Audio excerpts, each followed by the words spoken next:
आज से हम अपना नया चैप्टर शुरू कर रहे हैं, मैग्नेटिक इफेक्ट ऑफ करंट। अभी तक हमने ये चीज़ पढ़ी थी कि अगर चार्ज रेस्ट पे होता है तो वो इलेक्ट्रिक फील्ड जनरेट करता है। इलेक्ट्रिक फील्ड चार्जेस के ऊपर फोर्सेस लगाना शुरू करते हैं।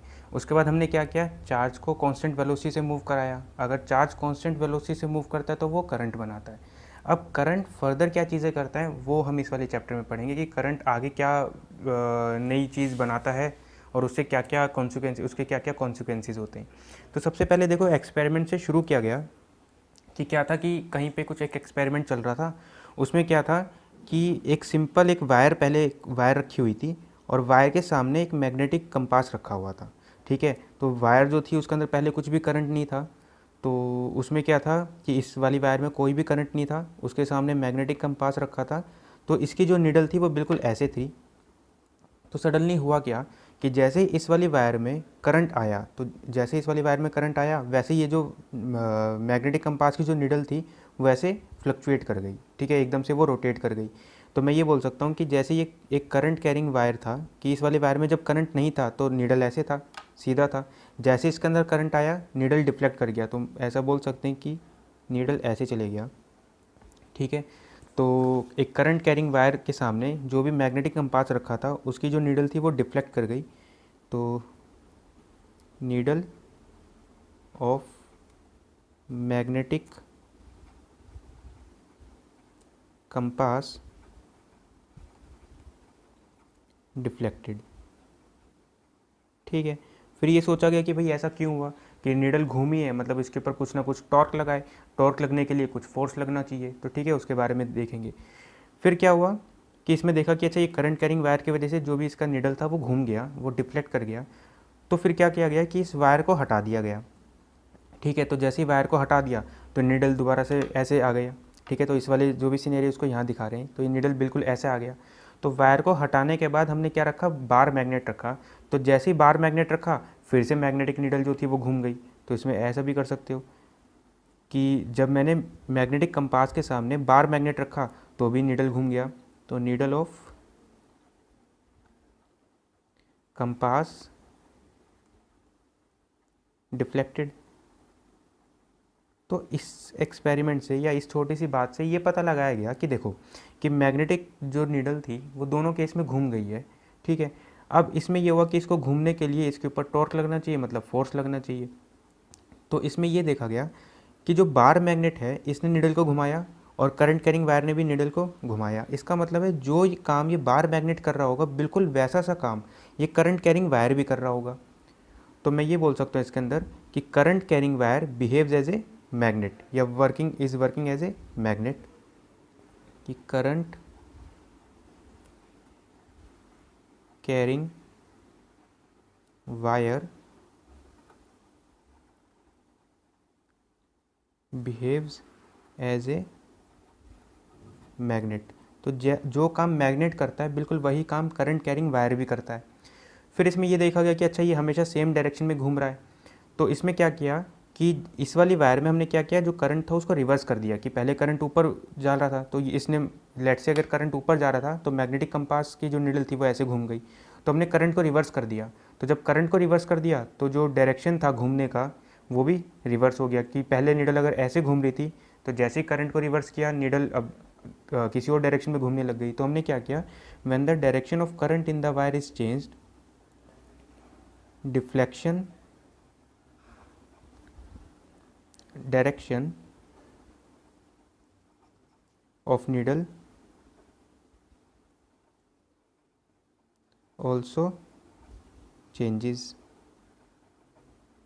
ठीक है, कि पहले नीडल अगर ऐसे घूम रहा था तो जैसे ही करंट को रिवर्स कर दिया अब नीडल ऐसे घूमने लग गया।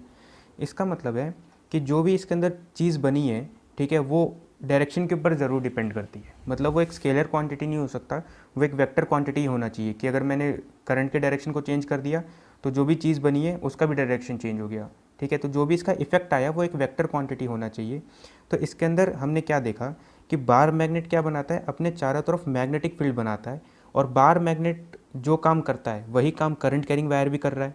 इसका मतलब है करंट कैरिंग वायर भी अपने चारों तरफ एक फील्ड बना रहा है, जिसको फील्ड को हम क्या नाम देते हैं, मैग्नेटिक फील्ड। ठीक है, ओके। तो हमने देखो इस वाले एक्सपेरिमेंट का सबसे पहला कंक्लूजन क्या निकाला, current carrying wire generates magnetic field. ठीक है, कि current carrying wire magnetic field बनाता है, इसलिए इस चैप्टर को नाम दिया गया मैग्नेटिक इफेक्ट ऑफ करंट।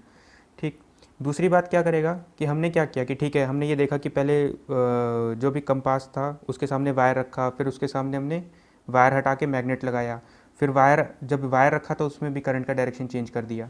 तो उसमें ये पता चला कि जो भी मैग्नेटिक फील्ड है वो एक वेक्टर क्वांटिटी होती है, कि मैग्नेटिक फील्ड उसको हम बी से डिनोट करते हैं, और ये क्या होती है कि वेक्टर क्वांटिटी होती है, ये स्केलर नहीं होती है। जैसे इलेक्ट्रिक फील्ड है बिल्कुल वैसे ही मैग्नेटिक फील्ड है।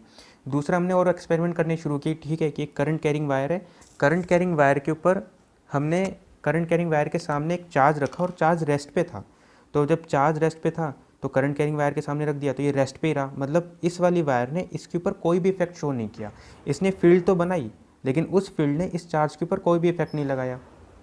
ठीक है, मतलब जब चार्ज शुरू में भी रेस्ट पे था, करंट कैरिंग वायर के कांटेक्ट में आने के बाद भी ये रेस्ट पे रहा, तो मतलब इसकी ये चला ही नहीं, तो इसके ऊपर कोई भी इफेक्ट नहीं हुआ। तो हमने बोला इसके ऊपर कोई फोर्स ही नहीं लगा होगा, नो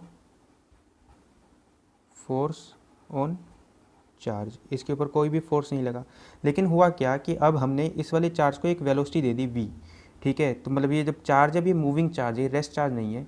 तो सबसे पहले क्या था कि लेट से इसके अंदर जो भी वायर नहीं था, ठीक है, वायर था ही नहीं, ऐसा मान लो कि वायर था, इसमें करंट नहीं था, तो जो भी चार्ज था वो ऊपर की तरफ सीधे सीधे ऐसे चल रहा था। तो जैसे ही इस वाले वायर में करंट आया तो ये जो चार्ज था ये डिफ्लेक्ट कर गया, कि ये सीधे सीधे जाने की बजाय ये कुछ डिफ्लेक्ट कर गया। तो एक जो चार्ज था पहले सीधा जा रहा था वो डिफ्लेक्ट कर गया, मतलब इस वाले चार्ज के ऊपर फोर्स लगा। इसमें इस वाले एक्सपेरिमेंट से ये पता चला कि जब चार्ज रेस्ट पे था तो उसके ऊपर कोई फोर्स नहीं लगा, लेकिन जब चार्ज मूविंग था, जब वो चल रहा था तो उसके ऊपर फोर्स लगा। मतलब जो भी ये मैग्नेटिक फील्ड है ये एक फोर्स एक्सर्ट करती है, ठीक है, लेकिन फोर्स एक्सर्ट किस पे करेगी, मूविंग चार्ज पे करेगी, रेस्ट चार्ज पे नहीं करेगी। तो इसके अंदर जो भी चार्ज था वो क्या कर गया, डिफ्लेक्ट कर गया, कि मूविंग चार्ज गेट्स डिफ्लेक्टेड। ठीक है, कि ये जो मूविंग चार्ज था डिफ्लेक्ट कर गया। मतलब होता क्या है, ओवरऑल बात क्या हो गई कि जो भी मैग्नेटिक फील्ड है वो क्या करती है, वो एक मैग्नेटिक फोर्स लगाती है। ठीक है, इस फोर्स का नाम दिया गया मैग्नेटिक फोर्स, क्योंकि मैग्नेटिक फील्ड की वजह से लग रहा है, ऑन मूविंग चार्ज। ठीक है, तो ओवरऑल जो इसके अंदर हम बोल सकते हैं कि हुआ क्या, कि सबसे पहले चार्ज कांस्टेंट वेलोसिटी से चला तो उसने करंट बनाया, करंट ने क्या किया, मैग्नेटिक फील्ड बनाई, और मैग्नेटिक फील्ड ने मूविंग चार्ज के ऊपर फोर्स लगाया, रेस्ट चार्ज के ऊपर फोर्स नहीं लगाया। तो इसी जो फोर्स है, ये जो नया फोर्स बना, इसको हमने नाम दिया मैग्नेटिक फोर्स। ठीक है, इस वाले एक्सपेरिमेंट से ये पता चला था जो भी ये मैग्नेटिक फील्ड होती है वेक्टर क्वांटिटी होती है। ठीक है, जो इसका एसआई यूनिट है, मैग्नेटिक फील्ड का जो एसआई यूनिट है उसको हमने बोला टेस्ला, और इसको डिनोट करते हैं टी से।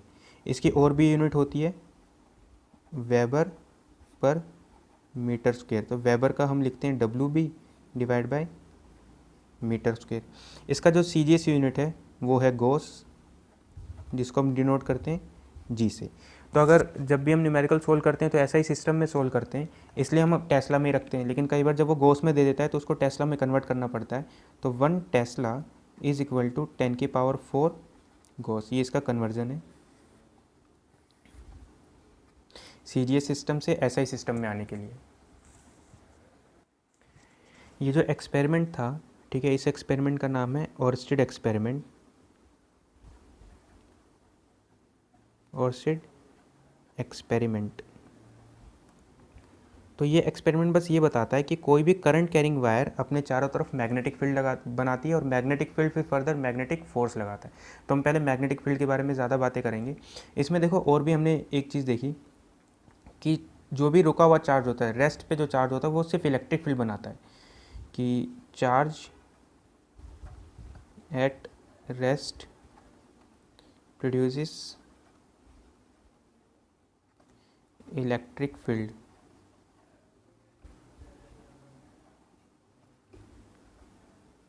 only, but moving charge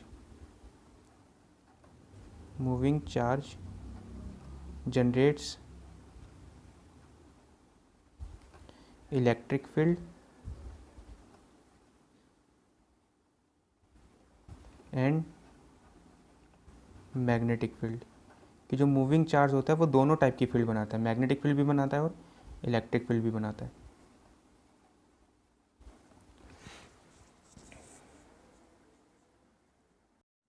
तो ठीक है, फिर अगला क्वेश्चन ये आता है कि जो भी करंट कैरिंग वायर है वो कितनी मैग्नेटिक फील्ड बनाएगा। तो जैसे हमने पहले इलेक्ट्रोस्टैट में कूलम्स लॉ पढ़ा है कि एक जो चार्ज है उसकी वजह से इलेक्ट्रिक फील्ड कितना बनता है, ऐसे ही इसके लिए भी एक लॉ पढ़ा जाता है जिसको क्या बोलते हैं, बायो सावर्ट लॉ। तो बायो सावर्ट लॉ क्या बताता है कि एक करंट कैरिंग वायर की वजह से या एक करंट कैरिंग स्मॉल एलिमेंट की वजह से कितना मैग्नेटिक फील्ड बनेगा। ठीक है, तो सबसे पहले इसमें क्या देखा कि जैसे एक करंट कैरिंग वायर लिया तो हमें क्या करना है, इस वायर से यहाँ से पी पॉइंट पे हमें मैग्नेटिक फील्ड लिखनी है। तो इसमें देखो क्या बोला गया कि पूरे वायर की वजह से एकदम से हम तो लो नहीं लगा सकते, तो लो जो है वो सिर्फ एक स्मॉल एलिमेंट के ऊपर काम करता है। तो सबसे पहले इसके अंदर एक छोटा सा एलिमेंट हमने डिसाइड किया ये कि यहाँ से लेकर यहाँ तक जो भी ये एलिमेंट है ये डी है। ठीक है, इस डी के वजह से या डी वेक्टर बोल सकते हैं, इस डी वेक्टर या छोटे से एलिमेंट की वजह से जो यहाँ पर छोटी सी मैग्नेटिक फील्ड बनेगी वो हमें फाइंड आउट करना है। तो यहाँ से लेकर यहाँ तक का जो भी ये डिस्टेंस है उसको हमने कहा आर, अगर वेक्टर फॉर्म में लिखें तो आर वेक्टर, और ये जो एंगल बनता है इसको हमने क्या नाम दिया, थीटा। तो देखो पी पॉइंट पे जो मैग्नेटिक फील्ड लिखा गया इस लॉ के हिसाब से वो क्या लिखा गया, magnetic field at a distance R due to current carrying small elemental wire, की जो छोटा सा जो वायर बना डी लेंथ का जो वायर बना इसके वजह से जो मैग्नेटिक फील्ड आई वो लिखा गया D B vector is equal to mu naught upon 4 pi I D L vector cross R vector divide by R vector का क्यूब। ये जो डिस्टेंस है इसका क्यूब हो गया, तो इसका ऐसे ही बोल सकते हैं कि mod of R vector cube. तो ये जो भी मैग्नेटिक फील्ड आया तो ये हमें बताता है कि इसका ये डायरेक्शन भी बताएगा और इसका ये मैग्नीट्यूड भी बता देगा। तो ओवरऑल मैं इसको ऐसा बोल सकता हूँ कि जो मैग्नेटिक फील्ड है ये वेक्टर फॉर्म में,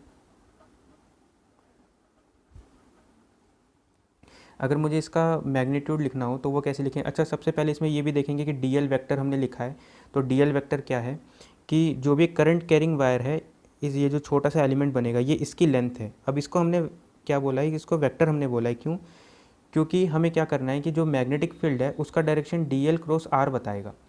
तो आर वेक्टर हमें जानना है कि आर वेक्टर क्या होता है और डी एल वेक्टर क्या होता है। तो डी एल वेक्टर का डायरेक्शन कैसे देखेंगे, अगर करंट का डायरेक्शन लेट से ऊपर है, जैसे इस वाले केस में करंट का डायरेक्शन ऐसे है, तो डी एल वेक्टर का डायरेक्शन भी ऐसे लिया जाएगा। तो डी एल वेक्टर हैज़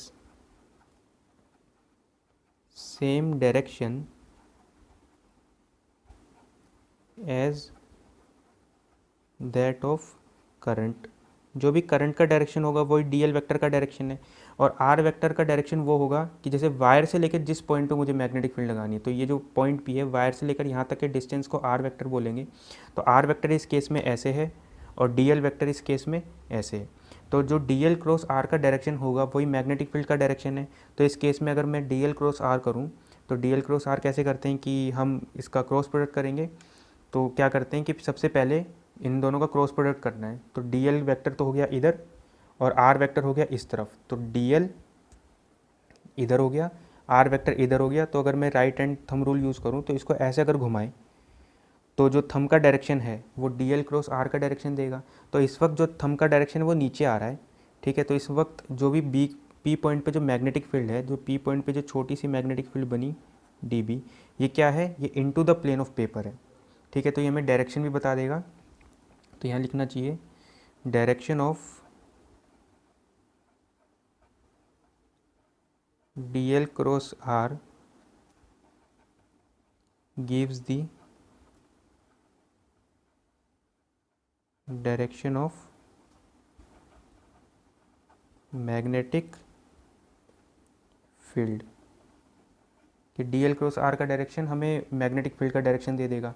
अच्छा, इसका अगर मैं मैग्नीट्यूड के फॉर्म में लिखूं तो देखो डी एल और आर, कि ये डी एल वैक्टर हो गया, ये आर वेक्टर हो गया। तो डी एल क्रॉस आर को मैं ऐसा लिख सकता हूँ कि डी एल क्रॉस आर का अगर मैं मैग्नीट्यूड लिखूं तो वो लिखा जाएगा डी एल का मैग्नीट्यूड, आर वेक्टर का मैग्नीट्यूड और दोनों के बीच का एंगल, ये हो गया साइन थीटा। तो ओवरऑल अगर मैं इसमें मैग्नेटिक फील्ड लिखूँ मैग्नीट्यूड में, वो कैसे लिखा जाएगा, डी बी वेक्टर का magnitude will be mu naught upon 4 pi I, इसका मैग्नीट्यूड लिखा गया डी एल वेक्टर का मैग्नीट्यूड, आर वेक्टर का magnitude sine theta divide by R vector का मैग्नीट्यूड का क्यूब। तो एक आर वेक्टर का एक मैग्नीट्यूड को कैंसिल कर देगा, तो ओवरऑल जो मैग्नेटिक फील्ड आई वो कितनी आ गई, डी बी का मैग्नीट्यूड आ गया mu naught upon 4 pi I D L magnitude divide by I D L sine theta बचेगा यहाँ पे, sine theta divide by R vector के मोड का square.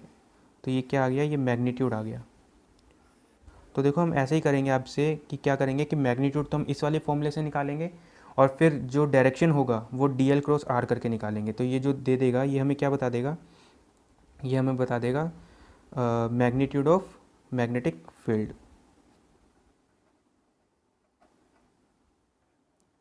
Magnitude of magnetic field. अच्छा, इसमें जो एक बात है, जैसे कूलम्स लॉ होता है वो एक पॉइंट चार्ज के ऊपर वैलिड है, वो एक्सटेंडेड चार्ज के ऊपर वैलिड नहीं है। हम क्या करते थे, एक्सटेंडेड चार्ज डिस्ट्रीब्यूशन होता था उससे इलेक्ट्रिक फील्ड लिखते हैं हम इंटीग्रेट करके। ऐसे ही ये पूरे वायर का मैग्नेटिक फील्ड एक साथ नहीं बता सकता।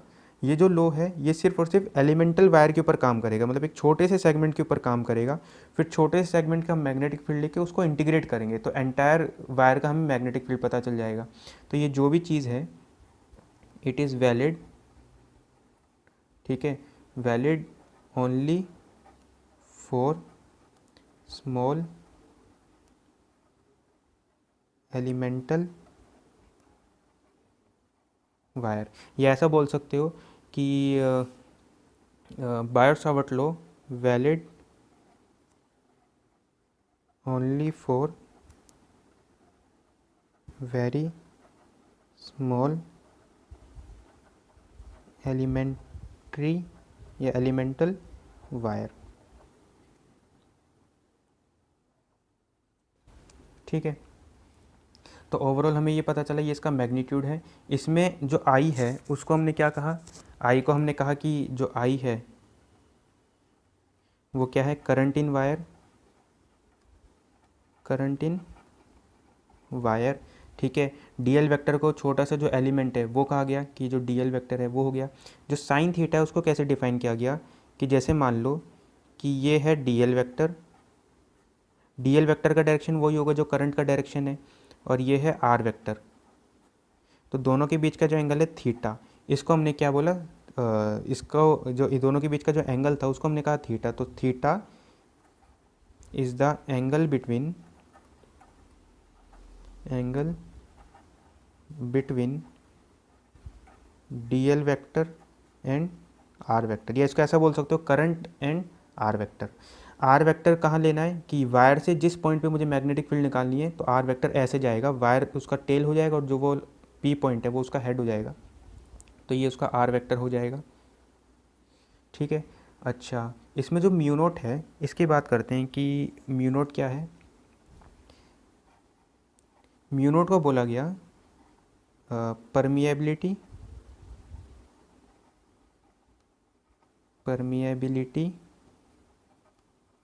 Of free space, free space या फिर वैक्यूम एयर। ठीक है, और जो उसकी वैल्यू आती है कि mu naught is equal to, mu naught का जो वैल्यू आता है, म्यू नॉट ये आता है 4 पाई इंटू 10⁻⁻⁷। तो ये इसकी वैल्यू हो गई। ठीक है, ये वैक्यूम की है या एयर की है या फ्री स्पेस की है, तो ये इसकी वैल्यू हो गई। साथ में देखो इसका जो यूनिट देखेंगे वो क्या है, मैग्नेटिक फील्ड का यूनिट हो गया टेस्ला, करंट का यूनिट हो गया एम्पियर, ये हो गया मीटर, और ये हो गया मीटर स्क्वायर, और ये हो गया यूनिटलेस। तो 1 मीटर से 1 मीटर कट गया, तो देखो यहाँ नीचे इसका और इसका तो कंबाइंड नीचे मीटर बचेगा, तो मीटर इधर मल्टीप्लाई हो गया, तो टेस्ला मीटर और करंट नीचे चल जाएगा, तो ये हो जाएगा एम्पियर। तो इसका यूनिट हो जाएगा टेस्ला मीटर पर एम्पियर। ठीक है, इसका यूनिट हो गया। अगर इसी पूरे सेगमेंट को, जैसे अगर हमने फ्री स्पेस में बात की, तो यहाँ पर जो मैग्नेटिक फील्ड आया वो इसके वजह से इतना मैग्नेटिक फील्ड लिख लेंगे। अगर मैं इसी पूरे वायर को हम किसी एक मीडियम में डाल देते हैं तो मीडियम का भी इफेक्ट इसमें आएगा। जैसे इलेक्ट्रोस्टैट में मीडियम का इफेक्ट आता था तो इसमें भी आएगा। तो मीडियम का इफेक्ट कैसे हमने देखा, हमने कहा कि हमने एक टर्म डिफाइन की, जैसे permeability of free space define की, ऐसे ही हमने रिलेटिव परमिएबिलिटी डिफाइन की। रिलेटिव परमिएबिलिटी, जिसको हमने क्या बोला, म्यू आर। तो relative permeability is mu of medium divide by mu naught, mu of vacuum. तो हमारे पास जो म्यू मीडियम आ गया वो कितना आ गया, mu R into mu naught. ठीक है, तो अगर मैं इस पूरे सेगमेंट को किसी मीडियम में डाल देता हूँ तो म्यू नोट की जगह क्या आएगा, म्यू मीडियम आएगा। तो म्यू मीडियम को हम लिख सकते हैं mu R into mu naught. तो क्या होगा कि पूरा का पूरा फैक्टर तो एज इट इज़ आ जाएगा और म्यू एम हम अलग से लिख लेंगे। मतलब इस पूरे फैक्टर को मैं म्यू आर से मल्टीप्लाई कर दूंगा तो मीडियम का इफेक्ट आ जाएगा। तो ये पूरा का पूरा था Biot Savart law. Biot Savart law को यूज़ करके हम अलग अलग सेगमेंट की वजह से मैग्नेटिक फील्ड लिखेंगे। जैसे स्ट्रेट वायर हो गया, करंट कैरिंग लूप हो गया, ठीक है, आर्क हो गया। ठीक है, वैसे हम उसमें हम मैग्नेटिक फील्ड फाइंड आउट करेंगे। तो ये जो लॉ है इसको हमें पढ़ना चाहिए। ये जो बताएगा ये इसका मैग्नीट्यूड बताएगा और मैग्नेटिक फील्ड का डायरेक्शन होगा डी एल क्रॉस आर। मतलब दो वेक्टर का क्रॉस प्रोडक्ट यूज़ करोगे तो उसका डायरेक्शन पता चल जाएगा मैग्नेटिक फील्ड का। तो सबसे पहले हम मैग्नेटिक फील्ड का डायरेक्शन निकालने के लिए सोचेंगे कि मैग्नेटिक फील्ड का डायरेक्शन कैसे निकालते हैं। तो जैसे ये करंट कैरिंग वायर है, इसमें करंट ऊपर जा रहा है, तो जो भी डी एल वैक्टर होगा वो भी ऐसे ही होगा। D L vector P point पे मुझे क्या करना है, मैग्नेटिक फील्ड निकालना है। तो यहाँ से लेकर यहाँ तक ये जो भी वेक्टर बनेगा ये आर वेक्टर हो जाएगा और ये दोनों के बीच का एंगल थीटा हो जाएगा। तो मुझे पी पॉइंट पे मैग्नेटिक फील्ड निकालनी है। तो एक तो ये है कि जो भी डी एल क्रॉस आर का डायरेक्शन होगा वही मैग्नेटिक फील्ड का डायरेक्शन देगा। तो हमें मैग्नेटिक फील्ड का डायरेक्शन निकालने के लिए पहले डी एल क्रॉस आर करना है। इस वाले केस में डी एल ऊपर है, ठीक है, ऐसे डी एल ऐसे ऊपर जा रहा है और जो आर वेक्टर है वो इधर है। तो डी एल से आर की तरफ अगर हम इसको घुमाएं, राइट हैंड को घुमाएं, तो डी एल से आर की तरफ अगर मैं इसको ऐसे घुमाऊंगा तो जो थंब का डायरेक्शन है वो मुझे डी एल क्रॉस आर का डायरेक्शन देगा। तो इस वक्त जो थंब का डायरेक्शन है ऐसे, कि अगर मैं थंब का डायरेक्शन ऐसे बोलूँ तो थंब का डायरेक्शन ऐसे आ रहा है, तो इसको क्या बोलते हैं, into the plane of paper. कि हमारा जो भी प्लेन है, जो पेपर है उसका प्लेन ये है, तो इस वाली प्लेन के मैग्नेटिक फील्ड अंदर जा रही है। तो into the plane of paper, या तो ये डायरेक्शन बोल दो, ये इसको ऐसे बोल दो इनवर्ड डायरेक्शन। तो इसको ऐसे रिप्रेजेंट किया जाता है, क्रॉस और फिर ऐसे ये सर्कल। तो जब भी ऐसे दिखाई दे इसका मतलब है into the plane of paper direction है या फिर इनवर्ड डायरेक्शन है, क्योंकि इस वाले डायरेक्शन को आप ड्रॉ करके नहीं दिखा पाओगे। अच्छा, सेकंड इसमें क्या है कि अगर जैसे इस वाले केस में करते हैं, पहले जो भी डी एल क्रॉस आर आ रहा है वो कैसे आ रहा है, इनवर्ड आ रहा है। तो इसमें मैं ये बोल सकता हूँ पी पॉइंट पे जो भी मैग्नेटिक फील्ड बनेगा ये कैसे बनेगा, इनवर्ड्स। या तो इसको इनवर्ड्स बोल दो या इसको ऐसे बोल दो। ठीक है, कि मैग्नेटिक फील्ड जो भी है into the plane of paper है। अगर ऐसी डायरेक्शन ऐसे आ जाए out of plane of paper, मतलब जो भी थंब का डायरेक्शन है वो ऐसे आ जाए, ठीक है, तो अगर थंब का डायरेक्शन ये होगा तो इसको क्या बोलते हैं, प्लेन से बाहर आते वक्त। तो out of plane of paper बोल दो या फिर आउटवर्ड डायरेक्शन बोल दो। तो इसको ऐसे रिप्रेजेंट किया जाता है, डॉट और फिर ये सर्कल। तो इसका मतलब हो गया out of plane of paper या फिर आउटवर्ड डायरेक्शन। तो जैसे मान लो कि डी एल वैक्टर इधर है और आर वेक्टर इधर है, तो डी एल से आर की तरफ अगर घूमेंगे, जैसे डी एल से आर की तरफ घूमेंगे तो जो थंब का डायरेक्शन है वो डी एल क्रॉस आर के बारे में बताएगा। तो ये क्या है, out of plane of paper, तो उससे मैग्नेटिक फील्ड आ जाएगा। तो एक ये डायरेक्शन हो गया और एक ये डायरेक्शन हो गया। ठीक है, तो एक तो तरीका ये हो गया कि डी एल क्रॉस आर करके आप निकाल सकते हो, ठीक है, ये मैग्नेटिक फील्ड का डायरेक्शन आएगा। अच्छा, इसमें एक बात और देखो, डी एल ऐसे है और जो आर वेक्टर है वो ऐसे है, ठीक है, चाहिए ऐसे बोल दो, ठीक है, कि डी एल वैक्टर ऐसे है, आर वेक्टर ऐसे, और जो मैग्नेटिक फील्ड आ रहा है वो ऐसे आ रहा है।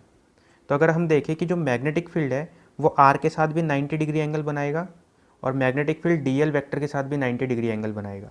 इसका मतलब है कि जो भी ये मैग्नेटिक फील्ड है B, magnetic field is perpendicular to D L vector and magnetic field is perpendicular to R vector, ये आर और डी एल के प्लेन में नहीं होगा, उसके परपेंडिकुलर डायरेक्शन में होगा। ये तो बेसिक वेक्टर की प्रॉपर्टी होती है कि B is D L cross R, तो जो भी मैग्नेटिक फील्ड का डायरेक्शन होगा डी एल के भी परपेंडिकुलर होगा और आर के भी परपेंडिकुलर होगा। ठीक है, एक तो ये तरीका हुआ कि डी एल क्रॉस आर करके इसको निकाल सकते हो। दूसरा क्या है कि एक होता है राइट हैंड पाम रूल, जो हम ज़्यादातर यूज़ करते हैं कि मैग्नेटिक फील्ड का डायरेक्शन निकालने के लिए। ये क्या कहता है, place the thumb of right hand in the direction of current, कि जो भी करंट का डायरेक्शन है थंब को उसी डायरेक्शन में पॉइंट करो, and palm direction of palm should be direction of palm at that point where magnetic field is required, then the direction in which palm points gives the direction of magnetic field at that point। मतलब place the thumb of right hand in the direction of current and palm at that point where magnetic field is required, then direction in which palm points gives the direction of magnetic field at that point। मतलब ये कहना चाह रहा है कि अगर हम इसको इसी में ड्रॉ करें, ठीक है, तो ये कहना चाहता है कि लेट से ये करंट कैरिंग वायर है आई, और यहाँ पर मुझे मैग्नेटिक फील्ड निकालना है पी पॉइंट पे। ठीक है, तो हमें पता है यही सिनेरियो, तो मैग्नेटिक फील्ड इन्वर्स आना चाहिए। तो इस वाले रूल के हिसाब से कैसे करना है कि जो करंट का डायरेक्शन है उसको उसके अंदर थंब का डायरेक्शन लेके आओ, तो थंब का डायरेक्शन ऐसे लेके आए। ठीक है, अच्छा जो भी चीज़ है वो राइट हैंड यूज़ करना है इसके अंदर, तो जो करंट का डायरेक्शन है वो ऐसे है, और ये जो पाम है, ठीक है, इसको उस वाले पॉइंट पे पॉइंट करो, वहाँ पर पॉइंट करो जहाँ पर मैग्नेटिक फील्ड निकालनी है। तो ये थंब का डायरेक्शन हो गया, पॉइंट पी इस तरफ लाई करता है, तो मैंने क्या किया, पाम को ऐसे रखा। ठीक है, तो जो पाम का डायरेक्शन होगा वो मैग्नेटिक फील्ड बताएगा। तो पाम कहाँ है, नीचे की तरफ पॉइंट करता है, तो इसका मतलब है इसमें जो मैग्नेटिक फील्ड है इस वाले पॉइंट पे वो नीचे की तरफ आएगी। नीचे मतलब इनवर्ड्स, तो यहाँ पे जो भी मैग्नेटिक फील्ड आई वो कैसी आई, इनवर्ड्स। ठीक, तो करंट के डायरेक्शन में थंब का डायरेक्शन, अच्छा पाम का डायरेक्शन, वो पाम वहाँ पर पॉइंट करना है जहाँ पर मैग्नेटिक फील्ड निकालनी है, तो जो पाम का डायरेक्शन होगा वो मैग्नेटिक फील्ड का डायरेक्शन दे देगा। इसको क्या बोलते हैं, राइट हैंड पाम रूल बोलते हैं या राइट हैंड थंब रूल भी बोलते हैं। तो इसके कुछ क्वेश्चंस करते हैं कि लेट्स से चाहे मैग्नेटिक फील्ड ऐसे निकाल लो चाहे ऐसे निकाल लो, अब से हम मैग्नेटिक फील्ड ऐसे निकालेंगे, राइट हैंड पाम रूल या राइट हैंड थंब रूल। जैसे मान लेते हैं कि हमारे पास जो पहला क्वेश्चन आता है वो ये है कि वायर ऐसे है, इसमें करंट ऐसे है, और इस वाले पॉइंट पे हमें मैग्नेटिक फील्ड निकालना है। तो जो भी मैग्नेटिक फील्ड का डायरेक्शन होगा हमें वो फाइंड आउट करना है। तो देखो हम क्या करेंगे, थंब, करंट का डायरेक्शन इधर है तो थंब इधर हो गया। ठीक है, उसके बाद बी पॉइंट, इस वाले थंब से जो बी पॉइंट है वो इधर लाई करता है, मतलब करंट से इधर लाई करता है, तो ये थंब इधर हो गया, तो बी पॉइंट इधर लाई करता है, तो मैंने पाम को ऐसे रखा। ठीक है, तो बी पॉइंट लेट से ये था, तो यहाँ पे अब देखो बी पॉइंट पे जो पाम है वो ऊपर की तरफ पॉइंट कर रहा है, तो इस वाले पॉइंट पे जो मैग्नेटिक फील्ड आएगा वो कहाँ आएगा, आउटवर्ड्स। ठीक है, या तो ऐसे शो कर दो या फिर इसको ऐसे शो कर दो, जैसे इनवर्ट से इसको ऐसे भी शो कर सकते थे। ठीक है, अच्छा इसमें भी देखो कि ये हो गया डी एल वैक्टर, ठीक है, और ये हो गया आर वेक्टर। तो मैग्नेटिक फील्ड आया वो आउटवर्ड आया, तो जो मैग्नेटिक फील्ड है वो आर वेक्टर के भी परपेंडिकुलर है और डी एल वेक्टर के भी परपेंडिकुलर है। इसमें देखो और क्वेश्चंस करते हैं कि मान लेते हैं कि जो भी करंट है वो ऐसे है, ये करंट है, ठीक है, और इस वाले पॉइंट पे मुझे मैग्नेटिक फील्ड पता लगाना है, मतलब पी पॉइंट पे मुझे मैग्नेटिक फील्ड पता लगाना है कि मैग्नेटिक फील्ड कहाँ है। तो ये जो करंट है इसका मतलब क्या होता है, into the plane of paper. जो करंट है वो अंदर की तरफ जा रहा है, तो मैंने इसको ऐसे पॉइंट किया कि इसको अगर यहाँ देखें तो इसको ऐसे पॉइंट किया, और जो मैग्नेटिक फील्ड है वो करंट के इस वाले पॉइंट पे है, तो मुझे पाम को कैसे रखना है, ऐसे रखना पड़ेगा। ठीक है, तो बी पॉइंट हो गया ऐसे, जो करंट है वो नीचे गया, और जो पाम, जो पी पॉइंट है वो यहाँ है, तो मैंने पाम को ऐसे ओपन किया, तो जो भी पाम का डायरेक्शन आया वो नीचे की तरफ ऐसे आ रहा है, तो इसके अंदर जो करंट का डायरेक्शन आएगा, सॉरी जो इसमें मैग्नेटिक फील्ड का डायरेक्शन आएगा वो कहाँ आएगा, नीचे की तरफ आएगा। जो बी वेक्टर है वो नीचे की तरफ है, तो इसको मैं ऐसा बोल सकता हूँ कि अगर ये नॉर्थ है, ये ईस्ट हो गया, ये साउथ हो गया और ये वेस्ट हो गया, तो जो मैग्नेटिक फील्ड है कहाँ की तरफ पॉइंट कर रही है, साउथ की तरफ। ठीक है, और क्वेश्चन करते हैं कि जैसे मान लो थर्ड क्वेश्चन, कि अगर यही करंट ऐसे ऊपर की तरफ होता,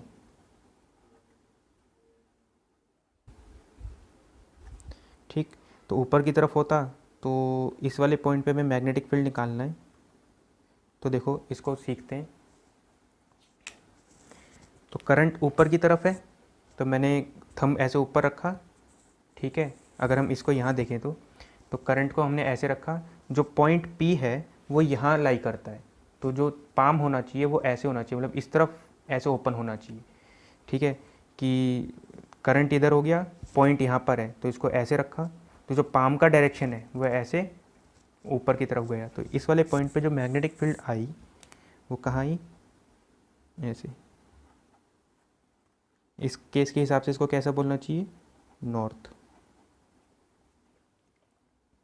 ठीक। फोर्थ क्वेश्चन कि लेट से जो करंट है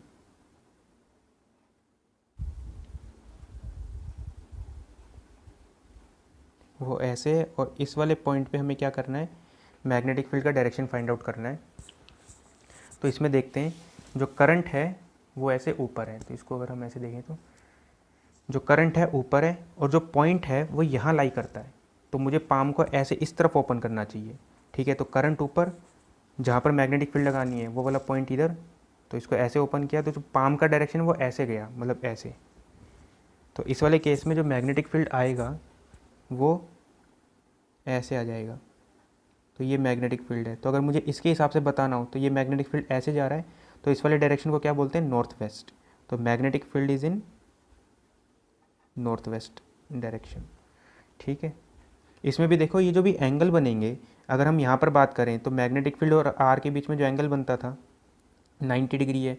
इसमें भी मैग्नेटिक फील्ड और आर के बीच में एंगल 90 डिग्री, इसमें भी मैग्नेटिक फील्ड आर के बीच में एंगल 90 डिग्री, इसमें भी ये आर वेक्टर हो गया, ये मैग्नेटिक फील्ड हो गया, ये एंगल 90 डिग्री। हमेशा आर और बी के बीच में एंगल 90 डिग्री, और करंट और मैग्नेटिक फील्ड के बीच का एंगल भी 90 डिग्री। तो ऐसे करके आप राइट हैंड पाम रूल से मैग्नेटिक फील्ड का डायरेक्शन फाइंड आउट कर सकते हैं। अब हमारा जो सबसे पहला टास्क है, हमारा टास्क है कि मैग्नेटिक फील्ड को फाइंड आउट करना है अलग अलग सेगमेंट में। तो सबसे सिंपल सेगमेंट होता है स्ट्रेट वायर।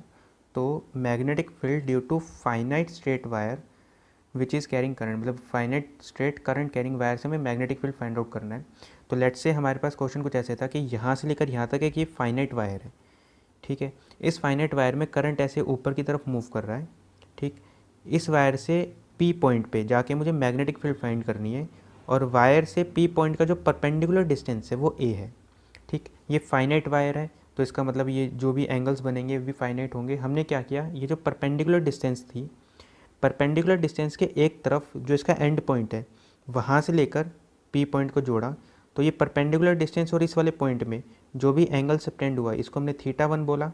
ऐसे ही परपेंडिकुलर डिस्टेंस से जो दूसरा एंड पॉइंट था, इसने जितना एंगल सबटेंड किया इसको हमने θ2 बोला, ठीक है। तो θ1 and θ2 are the distances, are the angle from perpendicular distance. अच्छा, अगर मुझे इसका मैग्नेटिक फील्ड फाइंड आउट करना है तो मैं डायरेक्ट बायो सावर्ट लॉ नहीं यूज़ कर सकता, क्योंकि वो स्मॉल एलिमेंट के ऊपर काम करता है। तो हम क्या करेंगे, इसमें से सबसे पहले एक स्मॉल एलिमेंट कट करेंगे। हमने क्या बोला, इस वाले पॉइंट से वाई डिस्टेंस ऊपर जाके, मतलब यहाँ से लेकर यहाँ पर वाई डिस्टेंस ऊपर जाके हमने एक छोटा सा एलिमेंट कट किया डी वाई, मतलब यहाँ से लेकर यहाँ तक का डिस्टेंस y है, यहाँ से y डिस्टेंस ऊपर जाके एक dy का एलिमेंट कट किया। इस dy के एलिमेंट ने इस वाले पॉइंट पे, ठीक है, ये जो dy का एलिमेंट था, तो यहाँ से ये वाला जो भी एंगल बना ये डी थीटा बना, नहीं सॉरी थीटा एंगल बना, ठीक है। तो मतलब यहाँ से लेकर यहाँ तक इस y ने एंगल सबटेंड किया थीटा, तो dy ने छोटा सा एंगल सबटेंड किया डी थीटा, ठीक। तो हमने ऐसे बोला कि या तो ऐसे बोल सकते हैं कि y पे जाके dy का एक एलिमेंट लिया, या ऐसा कह सकते हैं कि थीटा पे जाके एक डी थीटा का एलिमेंट हमने लिया, ठीक। इस पूरे सिनेरियो को हम यहाँ पर शो करते हैं। तो हमने क्या बोला कि सिर्फ हम क्या करेंगे, जो dy का एलिमेंट है इसको शो करेंगे यहाँ पर, कि ये जो dy का एलिमेंट है ये इसने यहाँ पर P पॉइंट पे एक एंगल सबटेंड किया थीटा, और ये जो छोटा सा एंगल हो जाएगा ये हो जाएगा डी थीटा, डी थीटा। और ये जो लेंथ है ये हो गया y, ये वाला जो लेंथ है ये हो गया, हमने इसको बोल दिया a, और ये जो डिस्टेंस हुआ इसको हमने क्या बोल दिया r, मतलब ये जो डिस्टेंस गया इसको हमने बोल दिया r। ठीक, तो सबसे पहले इस वाले छोटे से एलिमेंट की वजह से यहाँ पर एक मैग्नेटिक फील्ड लिखते हैं। तो magnetic field at point P due to small element dy, तो dy की वजह से मैग्नेटिक फील्ड लिखते हैं। तो मैग्नेटिक फील्ड कैसे लिखते हैं, बायो-सावर्ट लॉ से लिखेंगे। उसमें क्या लिखा जाता है कि मैग्नेटिक फील्ड का जो भी मैग्नीट्यूड आएगा dB वो कितना आएगा, म्यू नॉट बाय 4 पाई। ठीक है, I वहाँ पे होता था dl का मतलब यहाँ पे हो गया dy, I dy sine theta, यहाँ पे साइन थीटा डिवाइड बाय जो भी यहाँ से लेकर यहाँ तक का जो डिस्टेंस होता था वो हम लिखते थे r स्क्वायर, कि r के मैग्नीट्यूड का स्क्वायर। अब यहाँ पे लिखा जाएगा sine theta, where theta is the angle between dy vector and r vector. अब जो dy वेक्टर है वो ऊपर की तरफ है, जो भी करंट गया वो ऊपर की तरफ गया, तो ये करंट का डायरेक्शन हो गया या फिर dy वेक्टर का डायरेक्शन हो गया, और r वेक्टर का डायरेक्शन ये हो गया। तो r वेक्टर और dy वेक्टर में जो भी एंगल बना वो ये वाला एंगल है। तो ठीक है, ये वाला एंगल लिखा जाएगा। देखो यहाँ से ऐसे जाके अगर ऐसे देखें तो ये जो एंगल बनेगा, ये जो एंगल बनेगा ये एंगल हो जाएगा थीटा, और ये जो एंगल बनेगा 90। तो ओवरऑल जो टोटल एंगल बना वो बना 90 प्लस थीटा। तो यहाँ पे हम लिखते हैं साइन ऑफ थीटा। अब थीटा की जगह क्या लिखा जाएगा, 90 प्लस थीटा, क्योंकि डी वाई वैक्टर में और आर में एंगल 90 प्लस थीटा बन रहा है। ठीक है, दूसरी बात, इसका हम मैग्नीट्यूड तो हमने लिख लिया, अब क्या करना है, इसका डायरेक्शन भी लिखना है। तो देखो इसमें करंट ऊपर जा रहा है और पॉइंट इधर है, तो हम करेंगे right hand palm rule use करेंगे। तो करंट का डायरेक्शन हो गया ये, पॉइंट इस तरफ है तो करंट इधर गया, पॉइंट इधर, तो पाम को ऐसे ओपन किया तो पाम का जो डायरेक्शन आया वो नीचे आया। तो इसका मतलब है जो ये मैग्नेटिक फील्ड है ये है into the plane of paper. ठीक है, इनवर्ड डायरेक्शन है। अच्छा, ये एलिमेंट अगर यहाँ कट करेंगे तो देखो इसके अंदर भी करंट का डायरेक्शन ये हो गया, पॉइंट यहाँ पर है, तो इसके वजह से भी मैग्नेटिक फील्ड इनवर्ड आ रही है। अगर यही पॉइंट अगर मैं नीचे कट कर लूँ, यहाँ पर कट कर लेते हैं, तो भी मैग्नेटिक फील्ड का डायरेक्शन कैसे आएगा, नीचे ही आएगा। यहाँ कट करेंगे तो भी नीचे आएगा। मतलब अगर मैं एलिमेंट यहाँ से लेकर यहाँ तक कहीं पर भी एलिमेंट कट कर लूँ, हमेशा मैग्नेटिक फील्ड का डायरेक्शन इनवर्ड्स ही आएगा। तो मैग्नेटिक फील्ड का डायरेक्शन चेंज नहीं हो रहा है। ठीक है, तो हमने देखो sine 90 plus theta is cos theta, तो हम डी को थोड़ा और अच्छे से लिख लेते हैं। D B is mu naught by 4 pi I D Y cos theta by R square. अब देखो मैं क्या कर सकता हूँ कि मुझे नेट मैग्नेटिक फील्ड निकालनी है, तो मुझे डी को इंटीग्रेट करना पड़ेगा। तो नेट मैग्नेटिक फील्ड कैसे लिखेंगे, नेट मैग्नेटिक फील्ड, तो जो बी नेट लिखा जाएगा उसको हमें क्या करना है, मुझे डी को इंटीग्रेट करना है। ठीक है, डी को इंटीग्रेट करने का मतलब हो गया mu naught by 4 pi I D Y cos theta divide by R square. अब देखो इसमें क्या क्या चीज़ें कांस्टेंट है और क्या चीज़ें वेरिएबल है। जैसे जैसे एलिमेंट चेंज होता जाएगा, कि मैं अगर ये वाला एलिमेंट मैंने यहाँ पर कट किया तो ये वाला डिस्टेंस आया आर, ये एंगल आया थीटा, और जो भी करंट मूव कर रहा है आई, और स्मॉल एलिमेंट डी वाई। अगर मैं इस एलिमेंट को यहाँ कट ना करके यहाँ कट करेंगे तो आर भी चेंज हो जाएगा। मतलब इसके अंदर जो यहाँ से लेकर यहाँ तक डी वाई और पॉइंट पी के बीच का जो डिस्टेंस है वो चेंज हो जाएगा। मतलब जो आर है वो वेरिएबल है। ये एलिमेंट अगर नीचे की तरफ शिफ्ट हो रहा है तो एंगल भी चेंज हो रहा है, तो ये भी चेंज हो रहा है। ठीक है, और डी वाई तो है ही। तो इसमें देखो तीन चीज़ें हैं, डी वाई, कॉस थीटा और आर, ये तीनों की तीनों कैसे कैसे कैसे हैं, ये वेरिएबल हैं। तो मुझे एक में ही इसको इंटीग्रेट करना है, तो हम क्या करेंगे कि डी वाई को थीटा में कन्वर्ट करेंगे और आर को भी थीटा में कन्वर्ट करेंगे। तो हम क्या करते हैं, यहाँ पर एक ट्रायंगल यूज़ करते हैं। हमने जो भी ट्रायंगल का नाम दिया, हमने ऐसा बोला कि ये वाला पॉइंट ए है, ये वाला पॉइंट बी है और ये पॉइंट पी है। तो ए बी और पी पॉइंट में देखें, in triangle A B P, तो ए बी पी में अगर हम देखें तो सबसे पहले देखो हम कन्वर्ट करते हैं आर को। तो इस वाले ट्रायंगल में आर और ए के बीच का एंगल, आर और ए के बीच में रिलेशन देखना है तो देखो वो कॉस थीटा से आएगा, तो आर को इधर रिजोल्व कर दो, तो आर कॉस थीटा वो ए के बराबर होना चाहिए, तो a is equal to r cos theta. तो अगर मैं आर को लिखूं तो आर कितना आ जाएगा, ए बाय कॉस थीटा। तो इससे हमें पता चल गया कि R will be A cosec theta का उल्टा होता है secant theta, A secant theta. तो हमें आर तो पता चल गया, आर कन्वर्ट हो गया। सेकंड हमें क्या कन्वर्ट करना है, हमें डी वाई निकालना है। तो हम क्या करेंगे, हम वाई को यूज़ करेंगे। तो इसी ट्रायंगल में वाई और ए के बीच का रिलेशन लिखते हैं। तो वाई और ए हमें क्या कहता है कि वाई और y is equal to a tan theta, a tan theta, कि y by a tan theta है तो y is equal to a tan theta. मुझे यहाँ से डी वाई निकालना है तो उसको डिफ्रेंशिएट कर दो, तो d y is equal to a तो कांस्टेंट टर्म है और वो कांस्टेंट टर्म किसी चीज़ के साथ मल्टीप्लाई में हो रहा है तो डिफ्रेंशिएशन से बाहर आ जाएगा। टेन थीटा का डिफ्रेंशिएशन होता है सीकेंड स्क्वायर थीटा और थीटा का डिफ्रेंशिएशन हो जाएगा डी थीटा। तो हमने डी वाई भी थीटा के टर्म में लिख दिया, आर भी थीटा के टर्म में लिख दिया। तो ओवरऑल जो नेट मैग्नेटिक फील्ड आया बी नेट वो आ गया integration of mu naught by 4 पाई, ठीक है, आई तो आई है, डी वाई की जगह हमने लिखा a secant square theta d theta, a secant square theta d theta, ये डी वाई हो गया, into cos theta divide by r की जगह लिखेंगे ए सीकेंड थीटा, तो a square secant square theta. अब मुझे इसको इंटीग्रेट करना है।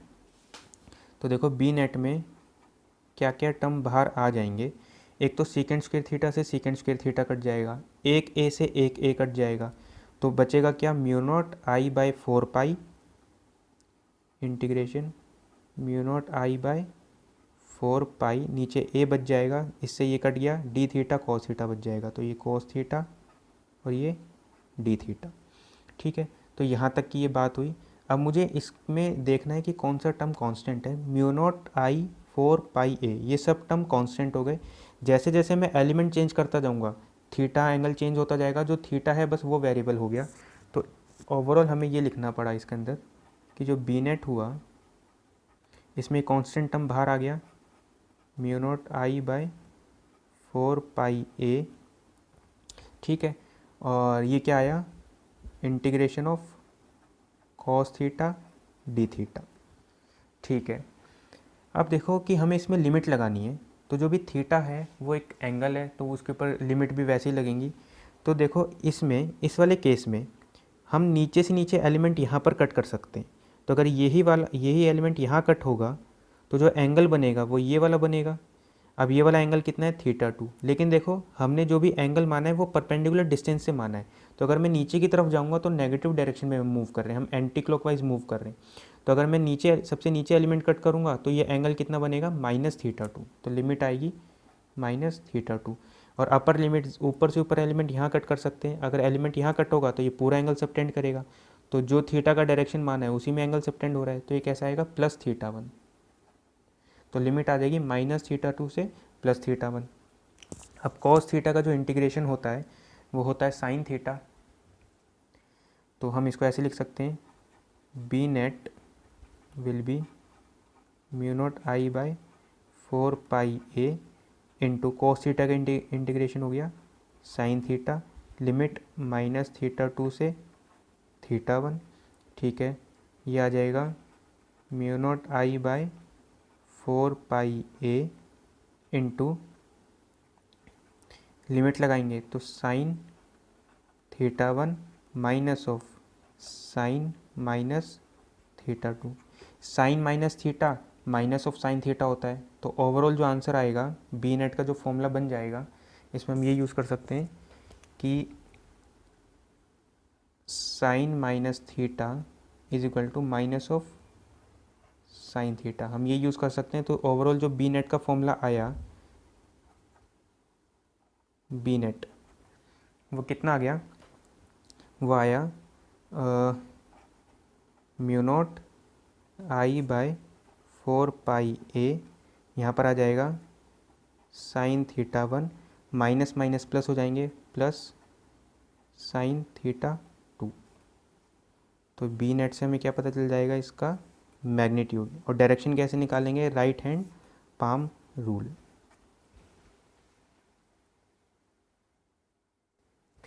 तो हमें मैग्नीट्यूड पता चल गया कि जो मैग्नीट्यूड आया है ये है, आया है magnetic field due to straight wire. तो ये पहला फॉर्मूला आया है हमारे पास मैग्नेटिक फील्ड निकालने का। तो हम स्ट्रेट वायर के ऊपर कुछ क्वेश्चंस करते हैं।